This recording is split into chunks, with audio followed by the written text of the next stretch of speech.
Good morning. This is the Focus on Parliament show on Civic Space TV, brought to you by the Center for Constitutional Governance. I am Kwagal, your host. The fallout in the opposition National Unity Platform continues to intensify. This after the leadership of the party demanded that its representative to the Parliamentary Commission, the former leader of opposition, the Right Honourable Mpuuga, resign his position over his alleged involvement in corrupt practices.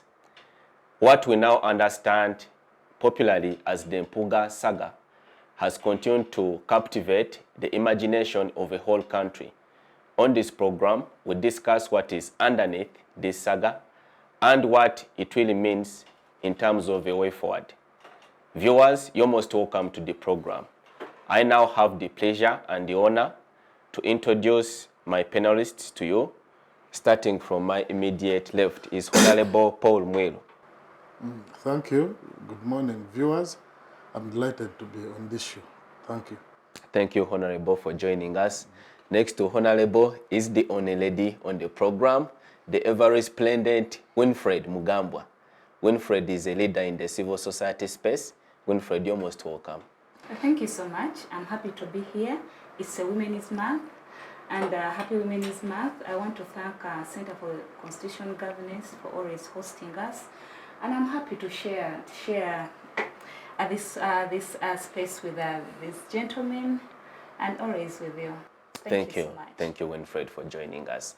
Next to Winfred, and last but not least, of course, is the distinguished Professor Ndebesa Mwabutsya, a renowned political commentator and academic. Professor, you're most welcome to the program. Thank you, and good morning to the viewers and listeners out there. I hope we shall make a contribution towards building this nation, because my interest is much more than anything else other than nation building. Thank you, Professor. Honourable, let me start with you. Drawing from your experience in Parliament, and of course, given the saga that has exploded on the Ugandan political landscape, which has significantly rattled the polity, by the way, but also, as we understand, your own political party, the National Unity Platform. What are your personal views of this whole saga, firstly? Well, thank you. First, of course, this is a matter which is involving the party and its members. But for me, when it comes to issues to do with accountability, maybe for the viewers and the listeners out there, I've ever been a vice chairperson of the Public Accounts Committee. I've had the benefit of looking at our laws. When you talk about accountability, you're speaking to something which is so close to my heart, to the extent that when you look at our Constitution, Article 164, it creates the office of the Auditor General, and 163, 164 creates accountability for anybody who concurs in the use of public resources, to the extent that it has a rider that even if you are in a public office and you stop being in a public office, you are called upon actually to account. In my view, anybody who touches public money must account. And I think what we are dealing with is the question of scrutiny. That you see, the law is very clear that even when you receive public money and you place it on in your personal account, your account becomes a public account because it has received the public money. I mean, in my view, if we are going to build this country, every penny counts. On the other hand, I'm a business person and I'm an industrialist, and I pay tax. So I do wish to see that my tax are used properly. Because if you look at still our Constitution, Article 153 to 152, it creates the concerted fund, that all money all taxes we pay, they go to the concerted fund. And the money must only leave the concerted fund by voting by Parliament for particular purposes which actually are very clear. The same constitution creates, gives the president latitude to present a budget statement. It can even stretch for 3 years, which must be coached or must be in line with the national development plan, work plans and budget of entities. So to me, once money is expended through the normal process of parliament, whoever touches public money must actually account. That's my view. So the debate, if I understand you correctly, shouldn't be on the legality of this money, the service award, but rather whether it was approved procedurally correctly by Parliament, and therefore if it was dispersed to the beneficiary, the intended beneficiary, that should be okay. So to me, the argument has twofold. The first one is the legality. The second one is considering where we are as a political organization, is the moral aspect of it. And I've had arguments and counter-arguments about this money. To me, it takes me to the other issue. What are reportable and non-reportable events by leaders of a political organization? Of course, our members, for instance, our members in the commission, like as we're talking now about Honourable Mpuuga, our members in the Legal and Parliamentary Affairs Committee, the opposition members, and our members of Parliament who are in the Parliament, a matter of this nature, ought to have been discussed at 3 strategic levels. First, at the party, that the leaders within Parliament ought to have sought the input of the party and say, look, there is this proposal at the party. What is your input? That's one. Two, even at a level of Parliament, they would call the parliamentary caucus. To consult? Yes, to consult on the matter. Because for one reason, now, you see there is an impact which other people don't see. But you see, when I go like to Ginger in my constituency, and I meet people, there are others who are actually, even the NRM now is using it to dismiss all of us. That these things that just are about money. They don't even talk. You just give me money. Because now a narrative has been developed. You understand? To make it look like whoever is on the front line of the body politic actually is in the same line or is so insensitive that it does not actually has no concern of the people. So that's why I was saying that you see the legal aspect is a different one. But the moral aspect, that ought to have been maybe cured even if the members within Parliament reported this matter. So to me it raises two things now at this stage. Whether you can influence whatever has passed, or whatever has passed now has to influence the future. Because when you look at, for instance, the Constitution, it gives Parliament power to determine their emoluments. The rationale was to create independence.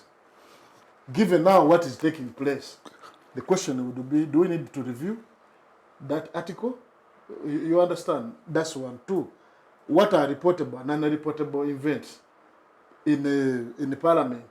If a party has members in the Parliament, does a party or members of Parliament, do they have a duty to consult their party? Because our Parliament, everybody is sucked into this debate. And as a member of a political organization, the party has taken a decision. You understand? I can't even debate the decision of the party, but I can only say that the only way we have to absolve the party, have to absolve itself of this mess, is by taking a decision, and that is the party decision. So whoever wants to judge us as members of the opposition, or to judge us as a party, must judge us based on the decision we have taken as a party. I'm going to ask you, Honourable, to hold on that point. I'll return to you. Winfred, let me pick your personal opinion on this matter. Is it a legal question or rather it's a moral one? Both. To me, it's both. And first of all, I'll speak as a citizen. I will speak as a citizen. As I think as a citizen, this saga it's a wake-up call. It's a wake-up call to us. It's not only a Mpuuga Saga. Because when you read the letter from the party, they are very clear, like how Honourable said. When you read Mpuuga's letter, reaction letter, it was also very, very clear. But again, he brings out some other issues. That is why I'm saying this is a wake-up call for us. He brings out other issues that somehow may not have been necessary, because someone will ask, why now? The Honourable Mpuuga? Yes. When he brought out the family thing, the smearing, you would see that now we need to be alert as citizens, as voters. We need to be alert. And again, I would also say that it is not a Mpuuga issue only. First of all, was it still this year, either February? Mpuuga was on NTV. Yes, they were speaking about accountability and transparency. And here, that is why I told you it is both. It is something, when we talk about, we can't separate accountability and transparency. Yes, and in this, I'm seeing Mpuuga running away from the transparency bit of everything. Yes, and again, I'm also looking at, and now our parliament being it is now just like a market. It is a place where now transactions, different and fake transactions are going on. And there is a song Ronald Mayinja sang at one time, this is exact, it speaks to the moment we are in. We have voted people in parliament, we are having people in public spaces, but people are just, the parliament or even public spaces have become income generating. People are concerned about more of what they're earning from that space than concerned about the people. So that is why I'm telling people need to be very alert now. When I say it's a moral issue, because I've told you there is no, Honourable has talked about so much of the legality of it. I'm not a lawyer, but still there is a legal aspect in it. Yes, we can't say that laws are being passed by a group of people who even have interest in the money. They are the ones going to get the money. And this Mpuuga issue is not only Mpuuga issue, because I don't think Mpuuga sat with the speaker and they passed the money. It should be who else are involved in this process of Mpuuga getting the money. Yes, that is now where the legality goes. We would look at Mpuuga because he's at the front line, and it is really wrong of him who has been preaching about transparency, who has been passionately speaking about accountability and transparency. And for him is like, this money is clean, this money was given to me, it was through legal processes, and I'm not refunding it. Yes, and he's not looking at, okay, personally I would say Mpuuga don't refund the money, because even if he refunds the money, they are still going to eat it. Yes, they are still going to find out giving so it. you're that cynical. No, I am saying, Mpuuga, if Mpuuga was to take the money, the way he has been speaking about transparency, Mpuuga would have been very open to the party because of their values, because of how he has been talking about transparency. He would have said, you know what, this is what has been passed, and I'm going to be given this money.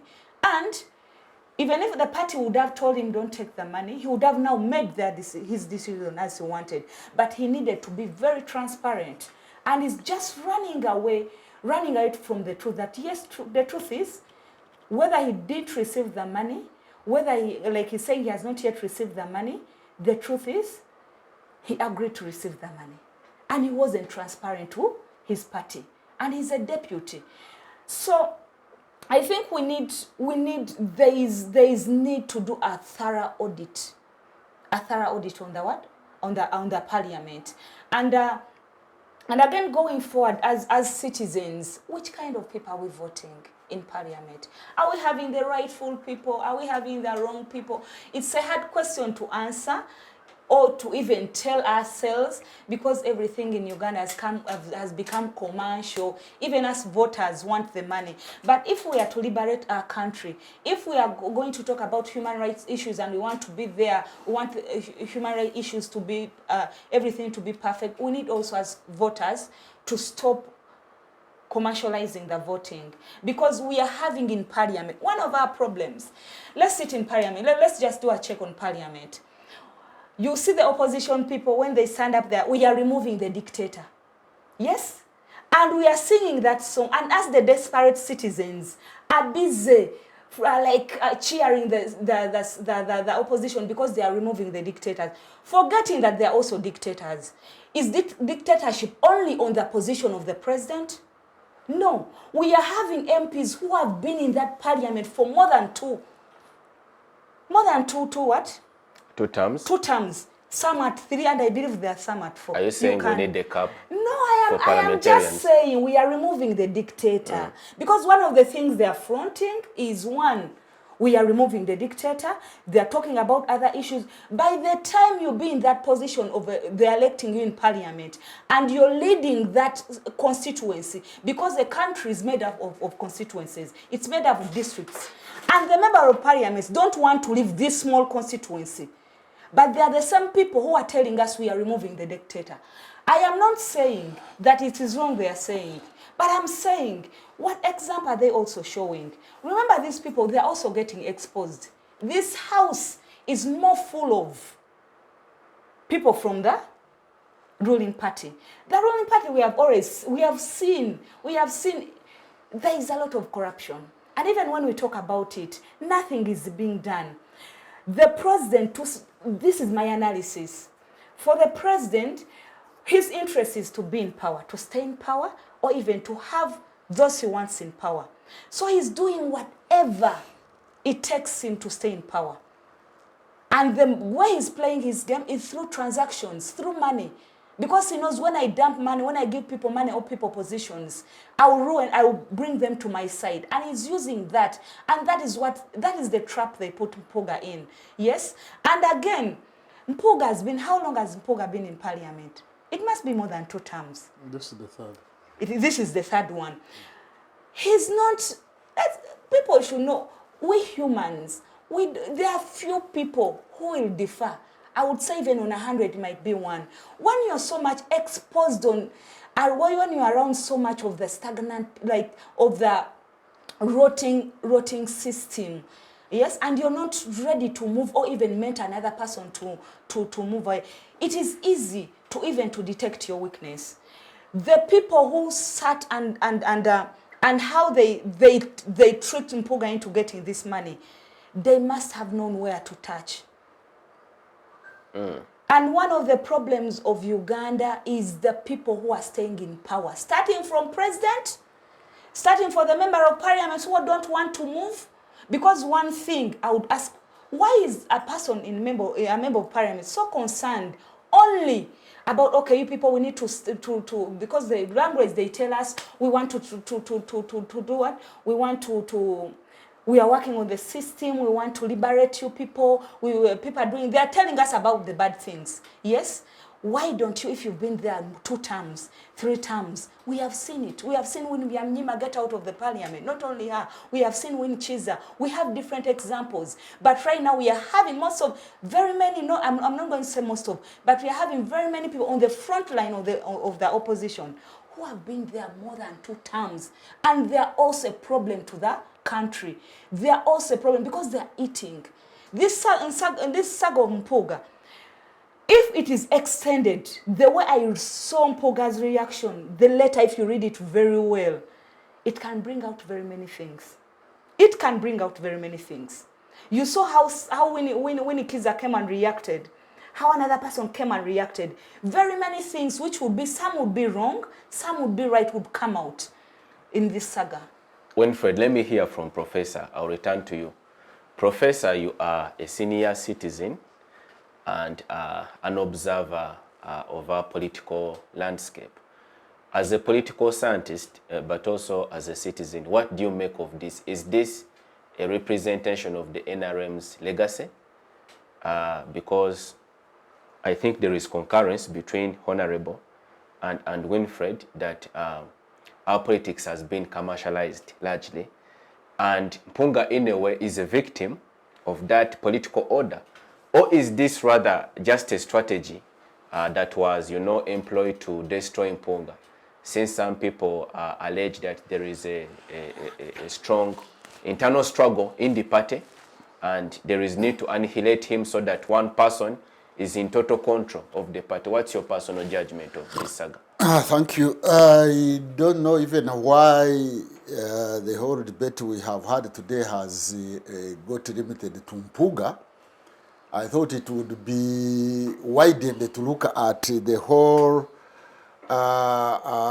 this exhibition, parliamentary exhibition, because the parliamentary exhibition has not only pointed out at Mpuuga and the other commissioners, it has also looked at the office of the Speaker. We shall come to that and in Parliament the second generally. segment. Yes. You are saying we are coming to that. Yes, But yes. let me first say this, that the challenge we have in this country is that Mpuuga's case is an illustration of a bigger picture. I want to begin from a bigger picture, a bigger context. It is just like a case of a bigger picture. And this bigger picture, I will call it political corruption. I think people have thought that corruption is about bribery and embezzlement. That's wrong. Corruption is wider than embezzlement and bribery. What the exhibition is pointing out is political corruption that manifests in different ways. What is happening is that corruption has become institutionalized, systematized, and has become normal. Legalized, could you say? Officialized, if you want. Forget about it. Officialized. Officialized, institutionalized, systematized, and structured. And normalized. Okay. And normalized. That's the bigger picture in the whole governance regime. And once something is normalized, then individuals can always fall in one of these other areas. Secondly, we need to widen the definition of corruption beyond that embezzlement and Bribery. and bribery. Influence peddling is corruption. Conflict of interest is corruption. Deviation from the normal rules of procedures is corruption. Nepotism is corruption. Tribalism is corruption. All those things fall into corruption. And therefore, our laws and even our institutions like the IGG and other agencies, anti-corruption agencies, should widen the definition of corruption. And that's when we shall reduce this corruption. And away from bureaucratic corruption to political corruption. So these are, you see, Parliament is exhibiting political corruption from a wider perspective. So why would people, for example, the parliamentary commissioners, be the ones to participate in deciding how much they should earn? These days, you said she's from the NGO world. I think under the influence of the donors, there is, when you are going for a meeting and you are crafting the agenda, one of the items that must be there is conflict of interest. Declare your conflict of interest. So that in the case what is going to be discussed is going to benefit one of you, or any of you, or all of you, you declare a conflict of interest so that at the end, when that item number 5 or 6 touches you or touches all of you, whatever, you get out. Or even if you remain, you know that you have already declared that I have got a conflict of interest. So how on earth did a parliamentary committee meet to decide for themselves? It is nature. It is human nature that they are going to give themselves that big amount. But it is possibly not their fault. It is the fault of the whole setup, the whole system. That's why I say corruption has been systematized and it is structural. It is not necessarily about attitudes, attitudes of the people. It could be the attributes. Let me put it that way. Let's look at attributes and attitudes. So there is attributes of corruption in Uganda. And in this case, we are looking at parliament. And therefore, unless the whole issue of political corruption is addressed, there will be many Mpuugas. And there are already many. And they are there. Partly because of the attitudes they have, but partly because of the attributes of corruption within the body politic. where you have systematized corruption. Corruption is structural. Corruption has become normal. It is normal for people to earn those hefty amounts. Forget about even procedures. The amounts that they earn. This is institutionalized. The amounts are heavy. You know, that somebody earns 20 million. 20 million in a day. Or even 10 million, or even 1 million in a day. These members of parliament That is why they But- don't earn want 1 to million go in to a day. parliament. But Professor, isn't that a hallmark of the existing governance order in the country? No, what point are you making? Exactly, I said that this is institutionalized, structuralized, normalized corruption. So corruption is wider than embezzlement. my point, if you concede that point, Yes. so is it just to say that because you are drawing the distinction between the attitudes and the attributes? Yes. So how we do address they? the attributes of corruption? So we need a change of governance, essentially. Where it might governance, you mean individuals or the system? The system. Yes, as we a need whole. the system, really. But the system, before the system changes, you must change the norms. You see, norms are unwritten rules. You people are talking about legalism. So most of you, you here are lawyers. Unwritten laws are also laws. They are called norms. So, what is the normative framework of governance in Uganda? You have the legal framework, you have institutional framework, but we should also look at the normative framework. What is it that drives us in the governance of this post-colonial state? Are we really looking at, for example, the questions of inequality in this country? Can we build a country with those high inequalities? There is a question of trust. Now the population has lost trust in their political governance. How will somebody trust parliament that they can make laws for governing this country when they are excessively allocating themselves funds? Look at their salaries. Look at their salaries, which are not taxed. You see, all the other civil servants, you know, the salary they get, the package they get, they consolidate transport, they consolidate medical allowance and other allowances, they put them together, they pay you, and then they deduct pay as you earn. Members of parliament were corrupt. I would call it corrupt. They decided to give themselves 6 million as salary, so the only taxable amount is 6 million. These fellows are earning more than 30 million. Let anybody challenge me. The former MPs. They are earning more than 30 million, which is not taxed. Only 5-6 million is taxed. The rest is not taxed, but the other civil servants are taxed. That's corruption.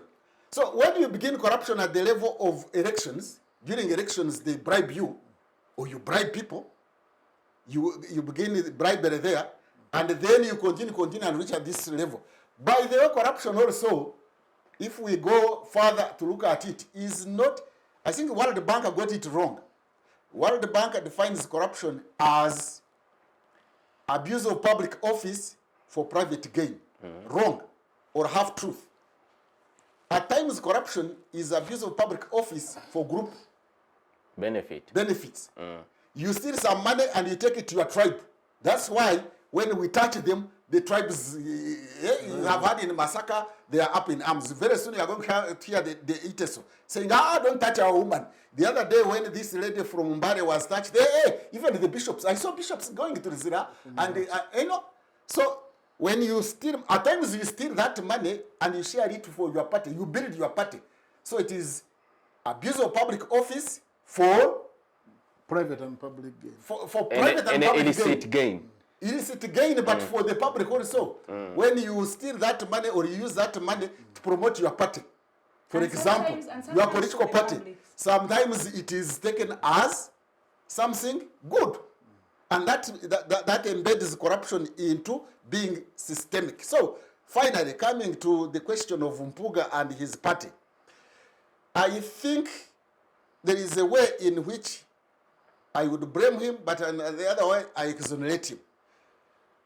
Exonerate him in the sense that corruption is already systemic and institutionalized and structural and normalized. He's a victim, so So to say. he has become part and parcel of that normalized structure, system.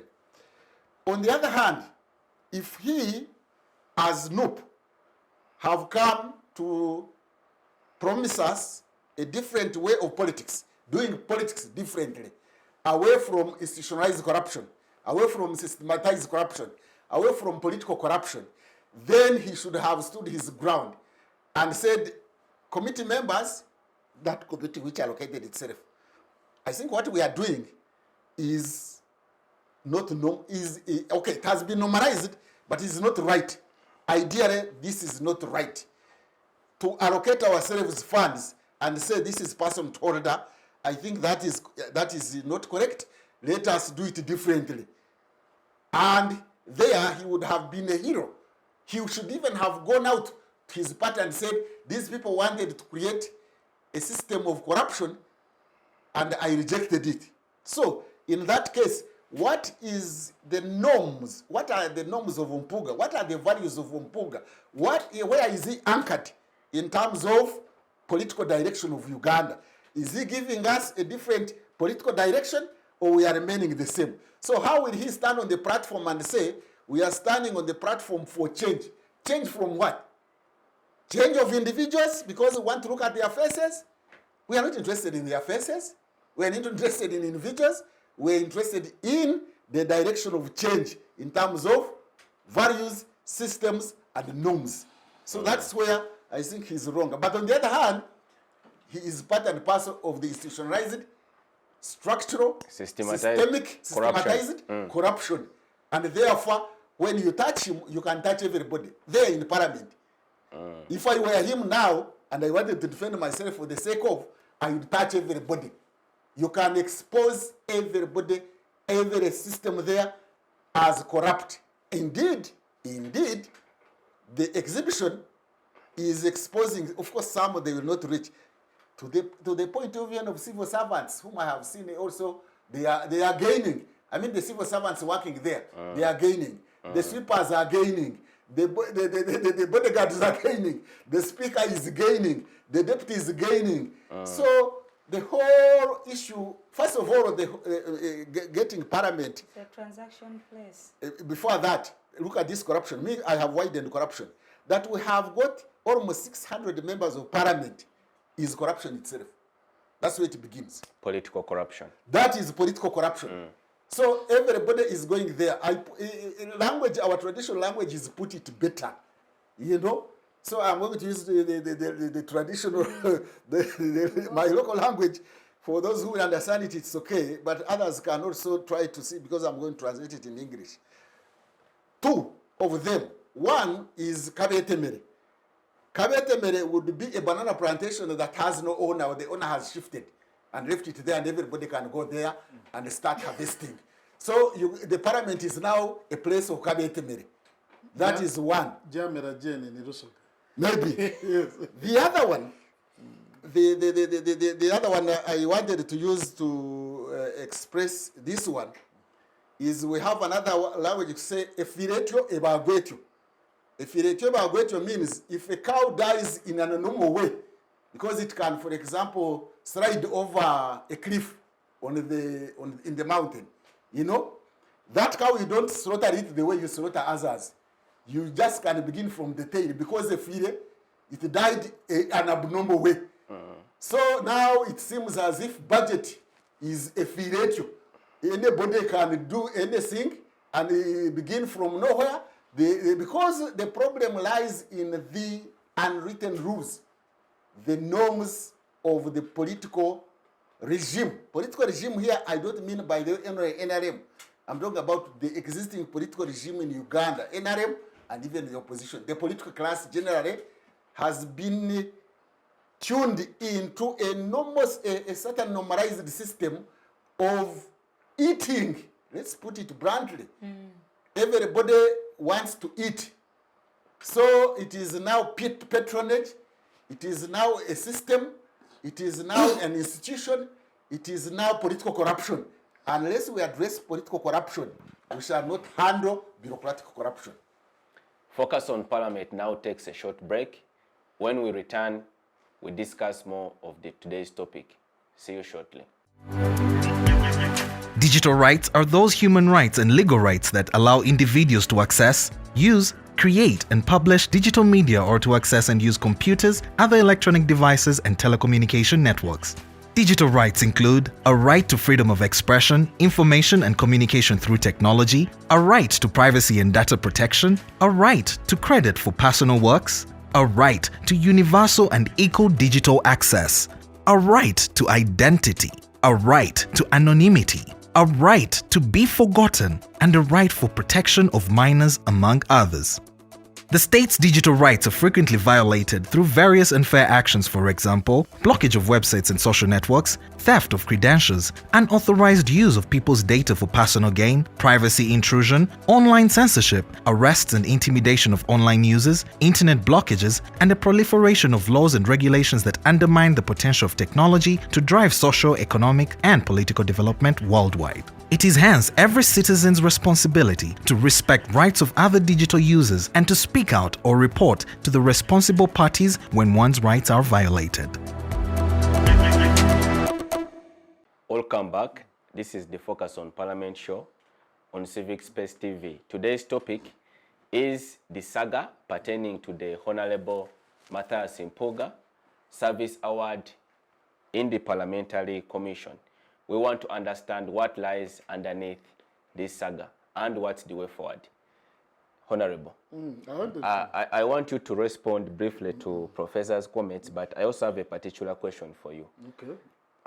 There are, attitudes now, serious attitudes and views from sections of the public that the issue with Honourable Mpuuga is not actually him partaking of that loot, but rather the party leadership has found a convenient opportunity in that mess to, settle scores with him and in a sense to neutralize him so that there is one person who can consolidate full power in the political party.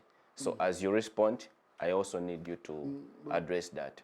First, I want to respond to my good friend, the professor. There were those arguments on taxation, and they were twofold. One, a salary is given to me, is personal, and the emoluments, they are given, okay, well calculated on housing, on fuel, on all those type of things. So the argument arose as to whether we are causing a problem to the economy by not paying taxes on allowances because they expended. Then there are some of us who say that no, let us consolidate. So that argument also collapses. And we made the recommendation as the and the Parliamentary Affairs Committee to the executive. The executive made the calculation because it comes with 35% from government, 15% from the MP. Once you consolidate, that's what it would be. So it was realized that actually there would be more money to be paid out to the MPs at the end of their term than how it is now. Where is presumed spent? That's one. Two, I've also, so that argument needs further investigation. So it may be brought out to cultivate because I've seen like the way my sister here was talking, that actually she's also part of the problem.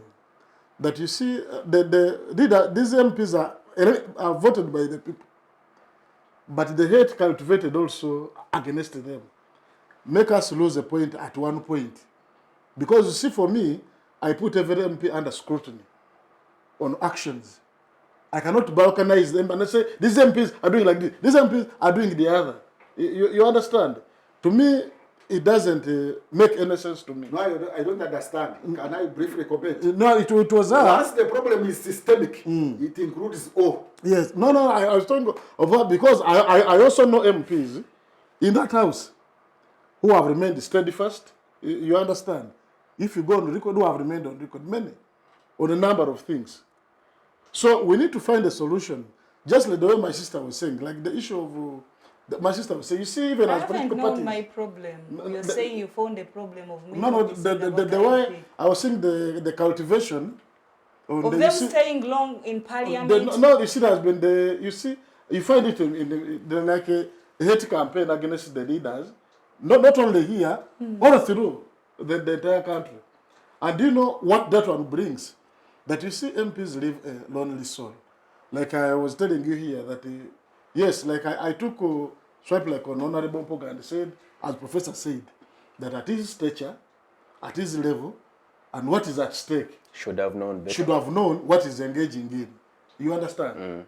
Now, that's my personal issue also with him, that we see this issue happen, and I said, look, his conduct has dragged us where we are today. But the question is still now, to come to what we are saying, what my sister Winnie was saying, there's a person who was in parliament for 3 terms, you understand, at this stature. Wouldn't he have the capacity that, okay, this matter looks this way, can I consult? Now this takes us to the systematic, the systematized nature. Of the our extent that politics. now even, because now I'll give an example. And normalized. It was normal. I've been in parliament. Eating. The budget corruption, and I've gone on the floor and said, look, this is budget corruption of supplementaries. You cannot have a supplementary almost being like a budget. Because supplementary like a Rigenderako. But the entity comes with a budget of 20 billion. They bring a supplementary of 20 billion. This was budgeting. We have complained about budget corruption all through. To the extent that it's not enough. Because you see, like when we were in that house, let me give an example of Rubawa. When we were there, I am on record. I said, but this project, why doesn't it go in the Ministry of Health? Why is it being funded by the different sector? The Ministry of Health is also on the floor. In the afternoon, the President intervenes. In the afternoon, they force all of us to pass money for penalty. She didn't even have the 1.5% stamp duty to pay for the and they get the money. What do we see? Honourable comes with a bill in the afternoon to quote an exemption for paying stamp duty. That is pure corruption, which everybody has seen. So at the end of the day, we also interest our people. Because if you look at our composition and number, you understand, the narrative of the, maybe to answer your question straight away, the narrative we are creating as a political party is that the people out there, because now corruption, everybody just talks, and people have given up, that every sector has collapsed, everything has gone the other way. For me, I believe in leaders taking decisions. We can, because up now the decision has been taken by the party. We can't reverse a taken decision. But what it brings about, as Professor said, that now if you read the letter by the party, it was sending a warning to all other people who intend to behave or to take that path. That whoever takes that path, the standard has been set. So the argument, to me, you see, to me, if they say, when I was the vice chair of Public Account Committee, people would come and say, you are chanting us. Then I asked the man that, you man, if you didn't get involved yourself in this business, we don't look for complaints on the street. That as a parliament, we look for going to Makerere, or we are looking for Professor Ndebesa to have him examined. We only get to you if you concur in the misuse of public resources. And what general raises you as a respondent. This one will call you to come and appear before PAC. So it is not fair that you see now you turn your guns to me, who is doing a public duty. You understand that the issue must be that once you take yourself to those levels, so expect the Baganda say, that Honourable, quickly, because now your party has demanded that the Honourable Mpuuga resign his responsibilities as a parliamentary commissioner. What happens in the instance that he does not heed? He actually defies that position. No, actually, the party has not taken that issue. The party has issued a notice for him to show cause why the party should not take take a decision. Because you see, the right to be heard isn't absolute. It is your right to be heard. And when they invite you and you don't turn up, we don't get stuck. The decision is taken. You understand? And you see, I've read the law, I've read the rules.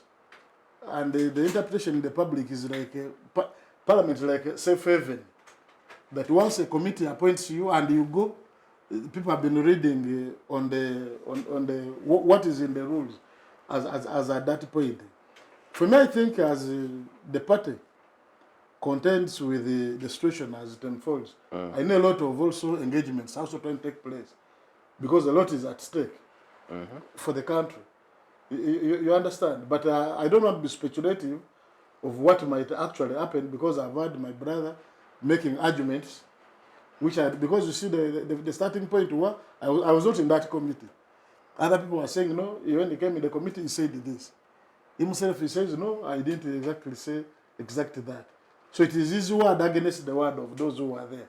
And that's why they expanded the forum. So that he appears and then he makes his case before the committee.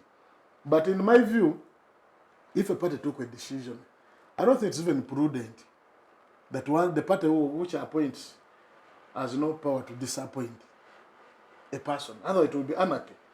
You understand? People would go into parties. Once they appoint, they say, now I've reached, I am in safe haven. I can't be touched. It remains a matter of interpretation of the law, because law. The contention is, as a commissioner, he enjoys security of tenure up until his term lapses, which is 2.5 years. No. Actually, so does the party have the power to interfere with that? In my view, you see, it is about interpretation. When I read those categories under which he can live, in my view, can be overstretched with a liberal approach. Because you see, the law did not intend to create an absurdity. With the absurdity rule of certain interpretation, one would say that Parliament did not intend that Parliament is safe. Because this is about governance. You understand? A party has trusted you, has appointed you to do something on their behalf. You are a representative. In my view, a party would even have the power to recall. Because you see, these are public matters. In your view, but what is the reality? That is what they're asking. No, and I'm giving my interpretation of the law. Okay. It is subject to interpretation of other people. But I've read the categories under which someone can lose being a commissioner, and I would stretch it to extend to the law as is, showing inviting to the absurdity rule. That the Parliament did not intend that when someone is appointed a commissioner or anybody in the Parliament, you are in safe haven. Nobody can even touch, even the people whom I've sent you to represent. For instance, let me give the worst case scenario. Assuming he doesn't turn up and the party takes a decision and he does not step at the party and is representing the party in the commission. Was that the spirit of that would be absurd. But can I give some illustration, reality? Yes, briefly. It will depend what NRM wants, even if Nup takes a decision. As we talk, the courts of law declared Akena's faction of UPC illegal, but it is the one operating. Illegally. Illegally, but legally. Because NRM wants it to be there. So similarly, even if Nup were to recall Mpuuga, if NRM wants him to remain, he will stay as a commissioner. Stay anyway, as a commissioner. He will stay. So that is the reality. Yeah, that's a reality. Of course, the argument has been that you see Parliament is safe haven. And because the law provides for 3 instances under which you can live: when incompetence, misconduct, insanity, inability to perform due to the failure of the body. Then the question now has to be that someone must come and argue that maybe from what we see, this to us in our view, this amounts to misconduct. You understand? Thank you. And it is up to whoever is going to make a decision. But as he has said, because you see, I don't see Parliament which passed the money through the commission to legal and parliamentary affairs to cracking the entire house, because this is an indictment to come, because the entire Parliament house itself. In Parliament itself, it's an indictment. That's why even our members must also answer.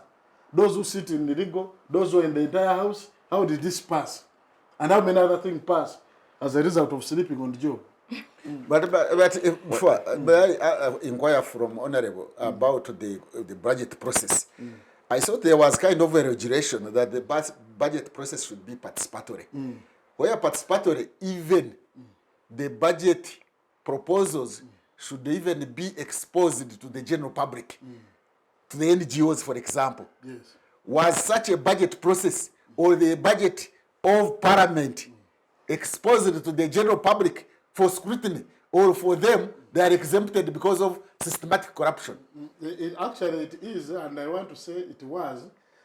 That's why you realize that even the members Of the general public. of the League, not even members of the League and Parliamentary Affairs didn't pay attention.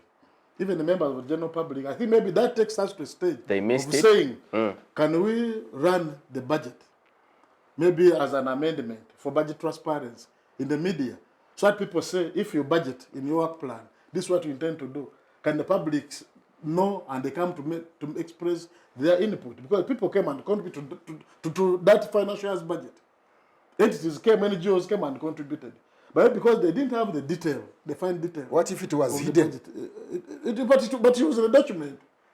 Just like let me now tell you, at the supply stage. You see, first even most MPs lose interest, most when the matter has become so technical.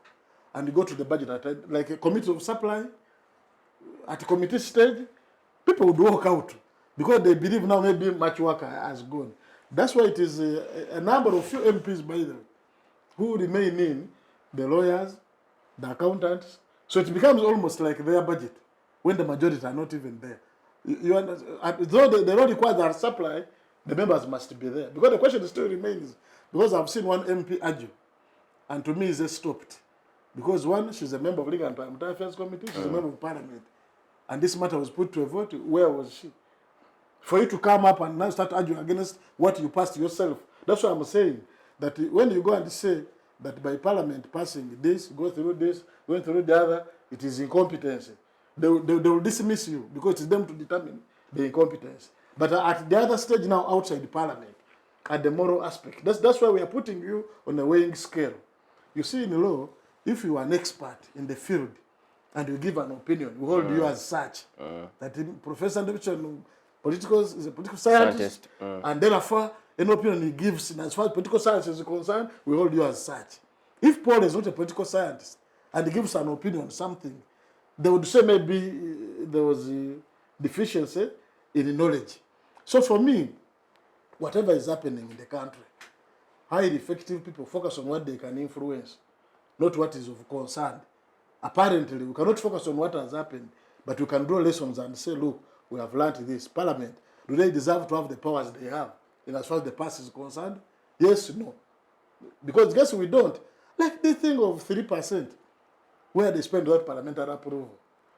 It is just corruption from what actually we have seen. Thank you, Honourable. Let me bring in Winfred. Winfred, let us address the issue of political corruption in a wider perspective. So to agree with Professor's, opinion that this is just a macrocosm of the larger issue that is happening in the country. You've seen, I'm quite sure you've been following on the social media platforms, the issues to do with the unreasonable expenditure of Parliament. Not only with the wages of the MPs, but also, like Professor correctly pointed out, even other civil servants that are direct employees of Parliament. People exaggerating, inflating budgets, some of the loot being shared allegedly with even the leadership of Parliament itself, or using them as conduits and fronts to loot from the public. And I heard the news saying there is a corporate social responsibility. I didn't know Parliament was taken as a corporate business entity to pay corporate social responsibility. I thought for them it was political mobilization anyway. So, Winfred, as a way forward, how can we, as a country, come from this mess? Before I go to that, but it will still answer to that. I kept quiet. I wanted to. The problem with where someone is standing, you say that my submission. Honourable say that my submission is like inciting a hate. No. The problem with the opposition is, or anyone, when something, I was attempted to ask you, how long have you been in Parliament? For me saying that people who are staying longer in Parliament are also a problem to us, you calling it inciting hate and violence, it makes me question you. Do you know the purpose of succession plans? Do you know why even people have why are we asking the president to leave? Why are we asking president? Why are there term limits? You get it? Let's not just look at the coin when it points the other side. Yes? Because I was like, okay, he's saying that, me saying that member of parliament being in parliament for a longer time is, I was going to ask you, how long were you there? Yes, and I was like, okay, he might be among the people I was saying who have spent there a long time. Truth is, we are talking about terms. We are saying the president doesn't have to rule more than three terms. Yes? Why is it that when someone makes a comment that member of parliaments who have been there for a longer time, they are also a problem? Why is it a concern? Contextually speaking, when I think that's a am different, giving my in view. Democratic terms, No, the office of the excuse president me. is fundamentally... No, that is the president. As we are asking the president, I'm not saying it's wrong. As for the president, it's fundamental. Then also I'm saying, can we trickle it down? That is why we are going to what? Political corruption. One of it, being in office for a long time. This is not your office. This is not your home you're running. Yes? Do you know why members of parliaments are fighting hard to go back to parliament? Are they the only ones with the views that can change the country? Are they the only ones with the views that can make sustainable change for the country?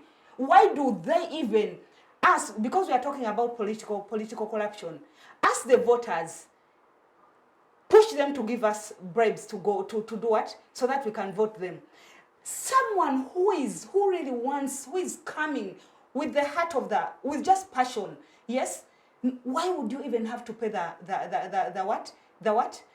bribe the voters are asking you? That is where it begins, yes? Because they want to go back to parliament, not only to legislate on our behalf, not only for their view, not only for us, but because of the commercial interest. Honourable will not accept there is a commercial element in this. Does it balance? That is something, where are you? On which side of the coin are you? On which side of the coin are you? I can answer that if you allow. Honourable, I kept quiet and I left you to. But you're asking me. You respond briefly you when will. one She's shares. asking me. You will. Of course, the question you're asking me, that does it balance? It will, again, I am not in parliament. I said my views, I'm just giving in as a citizen. Someone is standing on the coin will answer you the way they want. Someone will say it's balancing, whether it's over or it's less. So depending on the different MPs. So when you want term limits for the members of parliament? I didn't say I want term limits. I said, I even don't want us to put the term limits for the member of parliament. But because they feel for us, the way they are telling us that we are removing the dictator, you people this and this, they're showing us the other bad side. I want them to feel for us. By the time someone comes in parliament, in the around the second what? Term. Let them have a succession plan. Let them also help other people to come in parliament. We have had, I even gave examples. Those people who have left after 3 terms, yes?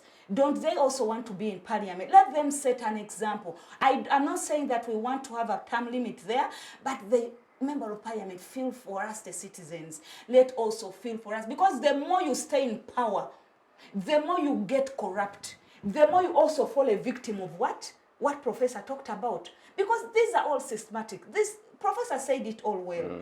These are things they found there. When you told us about that meeting where you were in, there's something you were telling us, you gave in your view. It wasn't, because it is already systematic. So being systemic, you being there for a long time sometimes affects you as a person. That is why I'm saying, feel for the citizens. Have a succession plan. Don't overstay in parliament. You people, even people in parliament, that is why Mpuuga Saga is not Mpuuga Saga only. If Mpuuga sat down, or even someone, if this thing goes beyond, like it takes some more months, you will see how many opposition MPs get exposed. Today morning, still, I don't know whether it's still on the exhibition, but you saw that other post from Professor. The money which was given out, which was, they claim was given out yesterday night. And it was given even to member of parliament. He said, I am really disappointed. Even after this exhibition, again yesterday night, their claims that the money is exposed there. You get it? So very many people will be what? I am not saying that it's true. I said it is alleged. So what are we going to do? One of the things I said is that let the MPs also feel for us. Let them feel for us. Let's have a succession plan for them, because I feel most of them don't have it. They have made that place a comfort zone for them. Anyone who gets out of you've seen even those who are not voted. You've heard of examples of member of parliaments who have even taken away ambulances, things they've bought from their constituencies. What a shame. So that house, first of all... But don't we share in that blame as the masses as well for aiding? For aiding the reality? At first, I remember in my submission, I said even as voters, we are contributing to this. From the time we even start by asking the bribes from the MPs, we are contributing to the problem. Two, even when we do, there's a time Professor talked about the tribalism things. We sometimes vote people because we know them. We sometimes vote people because they've been there for long. We sometimes vote people because they have because of their status. We sometimes vote people because mwana wa gundi. So we don't many times. And again, I think there's a lot of still more awareness needed to citizens on that. And then another thing I would say, what would we do as citizens? First of all, there's not only citizens, but still from the citizens, we need to create more awareness about around civic education. It is so much needed. We need to also, and another thing, because another problem we are suffering from is poverty. And some of these MPs, why they are eating like that are not minding. Some of them, they have money. But because they have not yet detached themselves from the other poverty spirit, because most of us are coming from a poor background. Yes? So we many times, even when we grow rich, we have not, rich people, those members of parliament, they have not detached themselves from the poverty, from the poverty spirit. That is why it is even easy. They think about money. It has been easy for the president to use money to disorganize the political parties. Everything they think about is around money. Until we find ways of economically developing our country, economically developing our voters, because things we do sometimes, they have talked of social responsibilities. MPs do things in their areas. Yeah, sometimes, yes, they are not entitled to do everything that, let me do this. But when you sit down and ask, how have we tried, how have the different MPs, let's do accountability of how have they tried to help their, even when there is a nyoga, how have they tried to help their citizens to get away from poverty? The main problem, why we even have that problem of the political corruption is still ongoing. It's because of the poverty spirit. It is only going. You see someone educated. We feel people educated. We feel people they have the money. People, we feel now the level they are at. They talk my moral value. But people are still attached to their spirit of poverty. It is one thing. Until we fight poverty, not from the mind, from everything. That is why people don't feel anything. Yes, you see, we are talking about on Mpuuga. You saw in all that the speaker, with all the money she earns, but still she's still pouring it. That is their suffering. The member of parliament, starting from the speaker, they are suffering from the spirit of poverty. Let me ask Honourable even when they have the money. Briefly react to your earlier comments on the question of the imbalance before I go to Professor. You see, I think here, Professor, because he has been here longer in this matter, you see, like the way my sister is speaking, so we don't come from the same background. But let me tell you this, that at the end of the 10th Parliament, we had over 10 MPs who said that actually where the things have reached, they don't think they are making it is even worth it to participate. And I talked about them, that there are those ones who never came back. No, they came. And actually we told them to stay on for one reason. Of course, leaders are in short supply. Even my sister here who is talking, Perspective You're saying leaders are in short supply? Yes. Even Mr. here talking. Those are words of dictators Yes. and patriarchy. This what but you actually talking. At every point, whenever the elections, as political parties, we reach out, we recruit. You understand? But even when you tell leaders to come and people to come, whom you think that these are people of subjects to come and participate, many don't. That's why you realize that in some even constituencies, you can feel the candidates whom yourself cannot even vote because the Professor Ndebesa refused. He said no, he's not going to participate, and that's the person who is there. Even us who go to campaign for people, there are times when you look at the one and say, but really, is this the candidate we have got? Because the elites who make comments about, they don't even participate.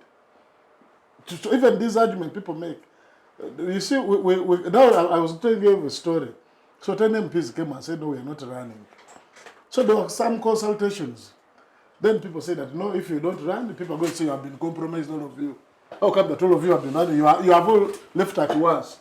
Those people say, no, you see, the succession plan, they're actually always there. There is no MP who has no succession plan. In every constituency, people try, but still. People have things on paper. The challenge, you see, my sister here. What's the challenge, Honourable? The challenge that even it is also with the voters. I will give an example of myself. During the other past election, I called my supporters, and I told them, look, from the look of things, I think the way I see the way I see things going. I started when I'm a young man. I've made a contribution. So I called them. I'm going to make my chairperson of the constituency to be the ready person, and he should be our candidate. Of course, we went through the period of the 5 years. He didn't pick. Even by the time himself came and told me, you know what, Honourable, for me, I'm going back to be a councillor. You understand? So what my sister here is saying from so essentially you were hostage it is not necessarily actually of the choice of the electorate. Actually, there are many people who have been held hostage of that situation. Though also what she says, the fatigue. You know, when the late Chanjo was not running, of course Chanjo was such a very tested leader whom you do that even if he just came back to parliament, you are sure that at the time of voting, you are sure of his vote. But he made this statement that, you know, he said, talks in Uganda, that betukolera babi, betukola nabo babi, ne betuvuganya babi. You understand? That those we are working for don't appreciate, because the work of an MP has no tangible performance indicator. To the extent that if I explain to my sister here, Win, as my employer, because if I'm a member of parliament, she's my employer. And came and told that an MP does 3 things: legislation, deposition, and oversight. Not many would look at that as what I'm supposed to do. They would be looking for tangible performance indicator in an MOP. And what has caused that? Do what MPs are doing, buying ambulances, which are not necessarily their role. But to the voters, those are the tangible performance indicators which they would see in the constituency. And they would even ask, what have you done for us here on the village? So the discussion, to me, whoever is speaking, whoever has interest, can pick it from what I'm saying, what my sister is saying, and Professor said. So that we actually do a proper review. We have the feel, because MPs live a lonely soul. I've met many who have even that many people keep on getting. Do you think they do anything out of it? There's something she was raising. You tell them that, you see, you're going to take this money, but there's nothing you do other than give it to people, and at the end of the day, first you lose in your constituency. Because I'll give an example of mine. Why I will not do anything below the standard people sent to me? Because I knew that once I cross the line, people can't vote for me. You understand? So I kept in the side mirror. Know that my people vote me on these values. Once you go below them, whether you have money or you have no money, because I've been defeating people with money and guns, so you don't actually go there. But even then, how do we, even as political parties, because I've also seen political parties bashing their own leaders, as an MP is there, so they have no retention strategy. But how do we help the leaders. Because some are very young people from the university, from nowhere, someone becomes an MP. Even the excitement. Because like when you tell them that you should become an MP, because you call and tell many that you went through what you have gone through. You can't borrow and borrow against all your money you have brought. That's why one time I was bringing a proposal in Parliament that Parliament should no longer guarantee loans to MPs because they take all the money. At the end of the day, they go and invest in what they don't know. So at the end of the day, someone is an MP, but he has no income. When is it? The same applies to civil servants. They see what also brings corruption in civil service. That they go and borrow almost all their money. So even coming to public office, they think as if they're helping the public. So that debate must, to me, start because we have an interaction of the leaders, where they are standing from, the people in the civil society. So we agree on the because there are also some who have been there and are no longer active. Once it's there on the other time, it doesn't even care. Those are now also there. But it's also not necessarily true that that is the direction to take. Thank you, Honourable. Professor, let us examine this saga in the broad lens of it being a systemic, problem for the country. Structure and institutionalized, like you at the beginning of the show really postulated. So we want to understand if we are to move away from this culture of endemic corruption, political corruption as a country, what is it that we should portray? Because we have a government that has sustained itself in power for almost now for decades. But as you observe, there seems not to be a lot of maybe hope from the opposition side either. Because today we have also begun to accuse some of the outstanding figures in the opposition for participating in corruption. So doesn't that paint a very grim picture for the country? How do we move out of this as a country going forward? I wish I had a way out. Not so easy. Not so easy. But we could attempt... there is a democracy deficit in this country because we have been talking about accountability. Some people, when we talk about accountability, they only look at financial. No. There is also political accountability. Are you accountable to the electorate? There is also responsiveness. Do the people, the political class in power, are they responsive to the demands of the population? You see, the population out there, when it comes to, say, services like medical, they are demanding for medical services, not even much, but the hospitals, health centers are empty. They are demanding for quality education, but you can see exams are out. Only those elite schools where people have a lot of money and send their schools, their children, are the ones passing. The other ones, people do not pass. You can go to the potholes in Kampala and you see. And the governments or those in power are not responsive. Instead, they are allocating themselves billions. And it is good now they are being exposed. You know, these billions you are talking about, even 1 billion, you find somebody in, I heard the speaker is having 13 billion budget and the deputy 11 billion. 1 billion can build a school because you don't need these other things inside the house, which we normally spend on. No, just the walls and the mabati, this white mabati. 1 billion can build the whole school. So where do we get the incentives? 600 million. 600 million. And yet people are taking billions. So where do we get the incentives to change the paradigm shift? It can come from below, but you see we have a context of peasants who are scattered all over the country. They are cocooned in their own tribal settings. When you talk about the leader, they look at the leader from their home area, the one who was made a minister and he had to go to the church. After being made a minister, he goes to his home church to do what? To thank God that their tribe also has got a what? A minister. You know, that kind of attitude, that's a challenge. But we could still continue to see whether they can change. You are talking about changing MPs. There is a constituency in Mpuuga there called Kajara.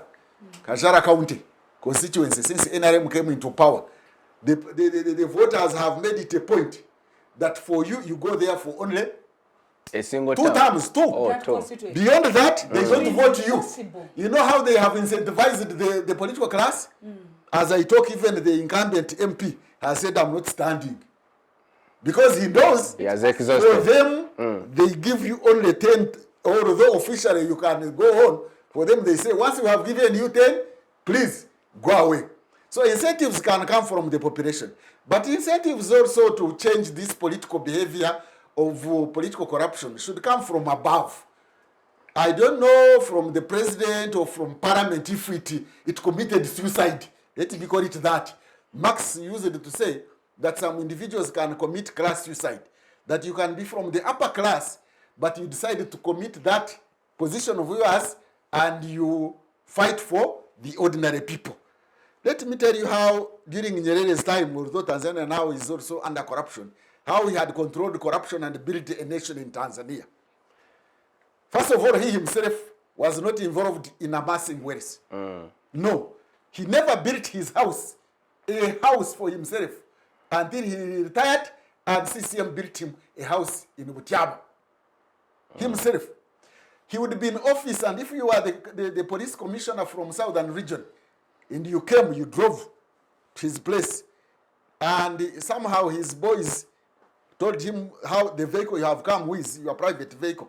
He would ask you, commissioner, how much salary do you get? You mention it. How much does your wife get? You mention it. When we total it, does it equal to that car? And when the figures don't add up, he would sack you immediately and replace you. Now that would be an incentive to others also. But if people embezzle funds, you see them building 10-storied houses in Kampala, even when you visit them in the rural areas, in their home areas, you praise them for having built a 10 billion house in a rural area. I don't know whether that is a tourist attraction or whatever it is. When you praise them, then you normalize corruption, you normalize embezzlement. I think there is need for a change from above and from below. But how it will come from above, I don't know how that paradigm shift will come up. I see maybe people are coming up, but the problem I have, personally as in Ndebesa, is for even these new organizations coming up. If I wish somebody could come to me, I would tell him or her in her face that stop that stupidity. You just say you have started a new organization, but you are not telling us the values you stand for. Do I vote in your face, your glasses like you have, Mr. Moderator? The new organizations begin, but they don't tell us the values they stand for, the norms they stand for, the principles they stand for, because politics ideally should be about competition of principles, not competition of organism. You go to we are going to have primary elections, you will see. People will be fighting and killing each other. So instead of competing for in principles to guide the country in a certain direction, we are involved in other things. During elections, actually, people jubilate around an individual candidate. They don't listen to the individual. They don't ask the individual. Like now, currently, we have a very big challenge of this country, inequality. Northern and Eastern Uganda are being left behind, far behind, because some poverty levels are above 60% in some regions and others are 10 and below. Other regions are actually, especially the central region and others, I think Western, they are in middle income already.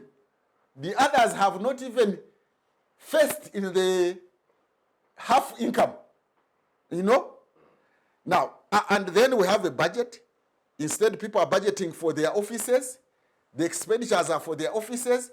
And yet when it comes to voting, you see people running around in the village. Our man, our woman, you know, dust is entering their... When they see a very big vehicle, government vehicle coming from Kampala and passing by, they feel very happy. They are just breathing the dust of these huge gatherers of oil. So we have a very big challenge. I don't know whether there will be a committed class of people who are ready to sacrifice and they talk as they act to have a system change. Otherwise, this country is not going to develop. Develop both politically and economically. Politically in the sense that once you have a country where there are higher inequalities, spatial inequality that is regional. There is class inequality, but there is also spatial inequality. There is social inequality.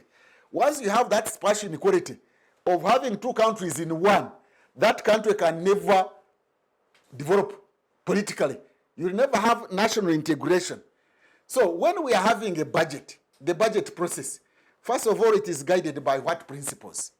I thought that the budget process should be guided by, for example, reducing inequality in this country, social services, yes, but reducing inequality. So why on earth should some people earn 30, 40 million when others are not even earning 300,000? Why? Why don't we have a budget to look at that spatial inequality for the country, but also class inequality, so that we try to reduce this one as a principle of social justice and reduction of inequality. By the way, I have had government and the president giving speeches and giving national State of the Nation address or whatever. As you prepare your remarks, I have not heard much talked about reducing inequality in this country.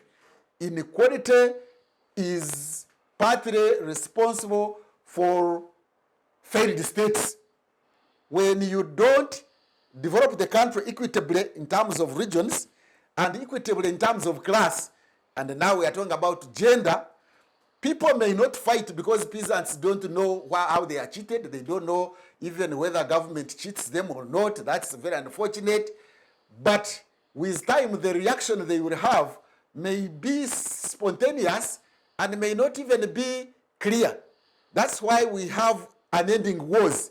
You see, in developed countries, even if they had to have a war, it is clearly directed. But we can have a war where people don't know who exactly is the enemy. If there is to be a strike, a demonstration or riot in Kampala, you will see it reflected in class.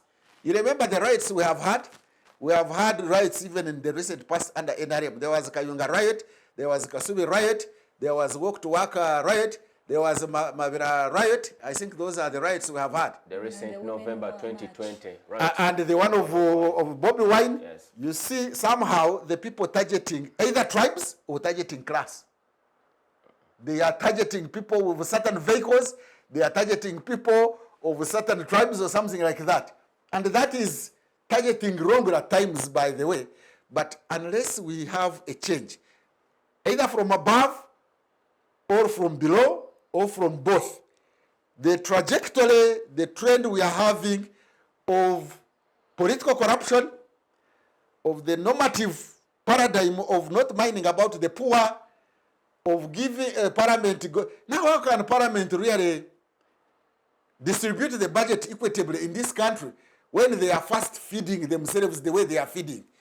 That they must put on very expensive suits. I had Obore last night justifying the 4,000 billion as per diem to be given to the speaker, because when the speaker goes outside, visits, say in New York, She has to sleep decently.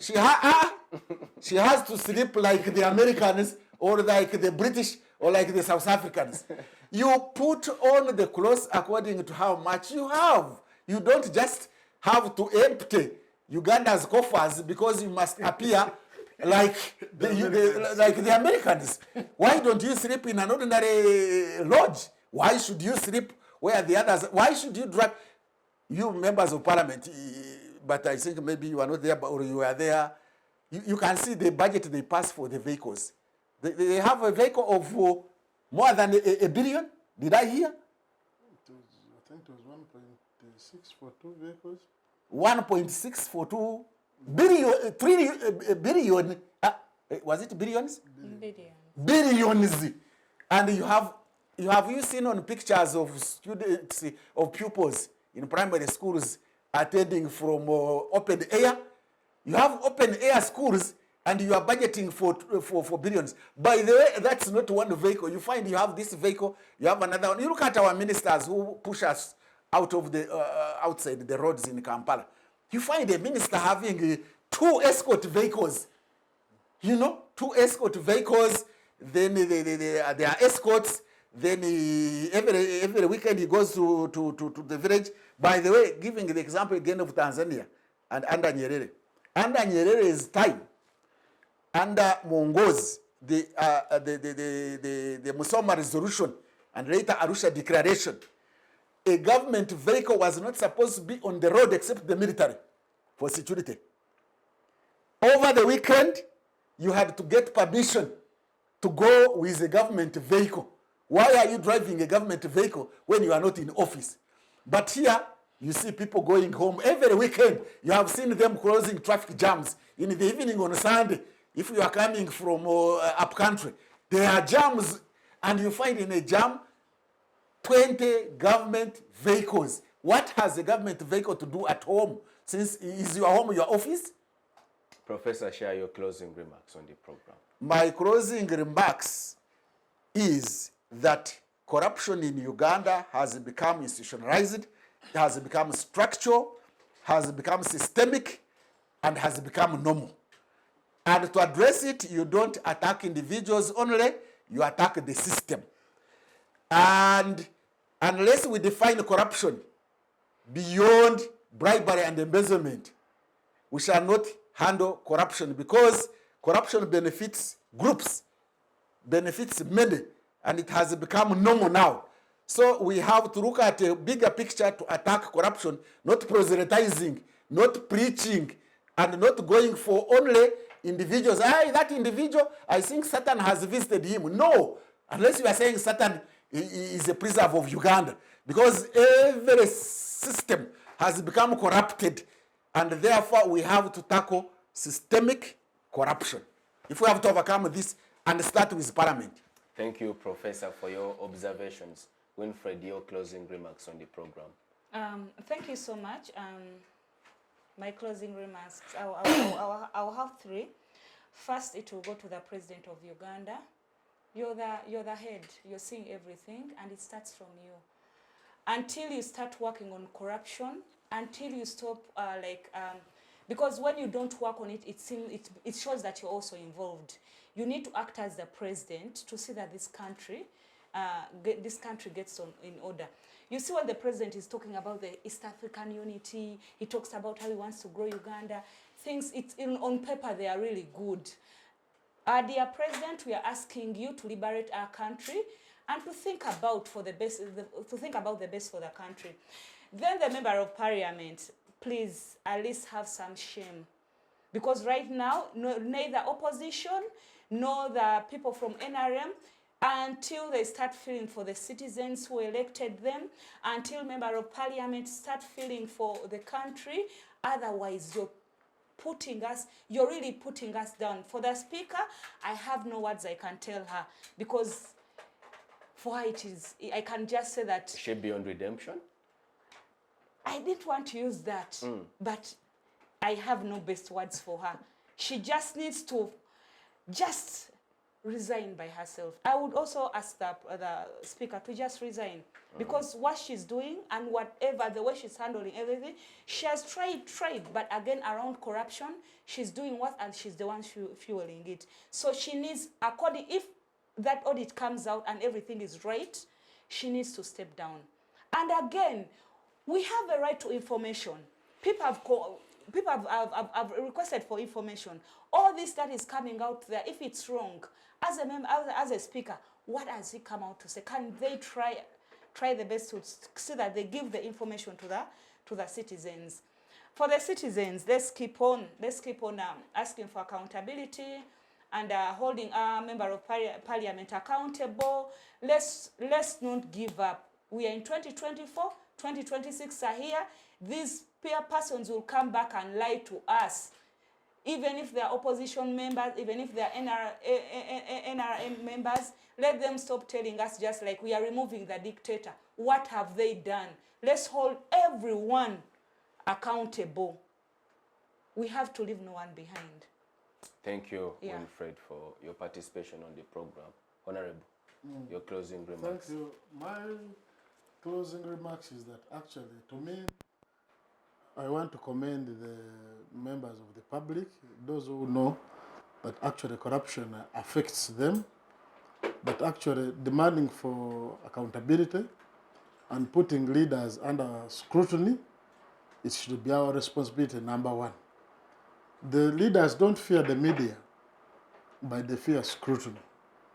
And that should be the responsibility of everybody, so that we keep everybody in check.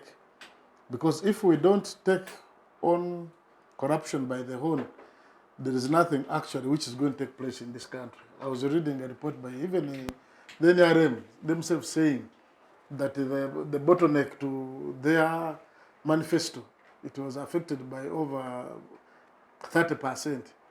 The project did not go on because of corruption at that level. So for me, I think it is the responsibility of everybody. It's not only a responsibility of the leader. Then I think for government, they need to come up with, like, with what Kenya did. Kenya came up with the Arambe Act. It is criminal to expect leaders to give you groceries, to give you money, so that the leaders are not burdened by the demands from the population.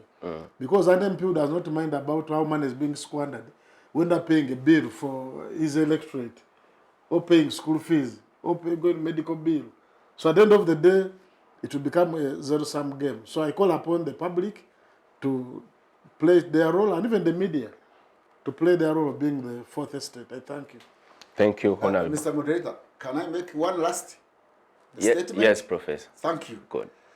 I would also like to request or appeal to the appointing authority that somehow to tackle these problems, because there is no magic way of solving all these problems, but also to appoint people in positions of high responsibility based on their ideals and their principles and their known ideas, not based on being crafty, being shrewd, being cunning, and the like.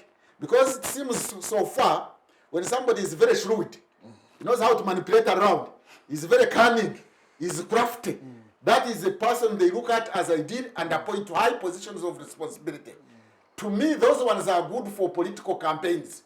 They are not good for leading the country.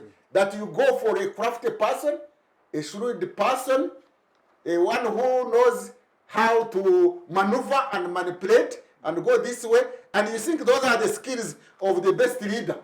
Yes, they are the skills for the best leader for keeping one in power, but they are not the best leader for putting the country on the right footing.